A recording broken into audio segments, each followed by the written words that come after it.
धनतेरस, जगत धनतेरस कहता है। देखिए, धनतेरस भी है, ध्यान तेरस भी है, धन्य तेरस भी है, धान तेरस भी है।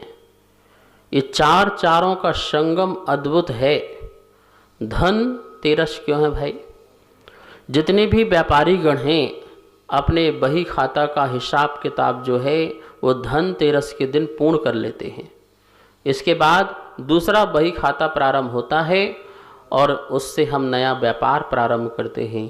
तो इसलिए वो धन का आय व्यय का जो हिसाब लेखा जोखा है वो तेरस के दिन होता है, इसलिए उसे धन तेरस कहते हैं। और धन्य तेरस क्यों कहते हैं? क्योंकि पदम प्रभु भगवान का उस दिन जन्म हुआ। उनका जन्म होने के कारण, पदम प्रभु भगवान का जन्म होने के कारण वह धन्य तेरस कहलाती है। ध्यान तेरस क्यों कहलाती है? क्योंकि उस दिन भगवान महावीर स्वामी ने अपने ध्यानस्थ होकर के मोक्ष के लिए प्रयाण करने के लिए पुरुषार्थ किया। समोषण का विसर्जन हो गया और वह पावापुरी, जिसे हम पावागढ़ भी कह सकते हैं, वहाँ पद्म सरोवर के मध्य में खड़े होकर के जिन्होंने ध्यान किया और वहाँ से एक दिन, दो दिन, तीसरे दिन उनको मोक्ष की प्राप्ति हो गई, समस्त कर्मों की निर्जरा हो गई।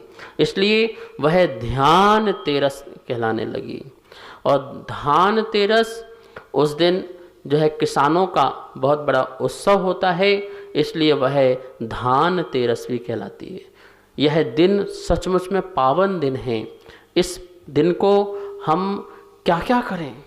अपने सारे कृत्य करो, अच्छे कार्य करो।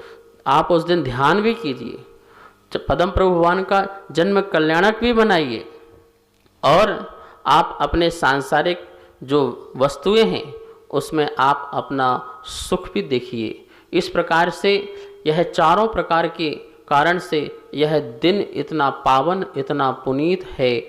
आप चाहें तो इस दिन से लेकर के दीपावली तक 3 दिन तक लगातार जाप करें, आराधना करें, जिससे हमारे अशुभ कर्मों की निर्जरा हो और हम भी अपने ध्यान के माध्यम से अशुभ की निर्जरा करके अच्छे कर्मों को उदय में लाएं, पुण्य के उदय में लाएं और हम सतमार्ग में चल सकें। ये विशेषता है धनतेरस की, ध्यान तेरस की, धन्य तेरस की।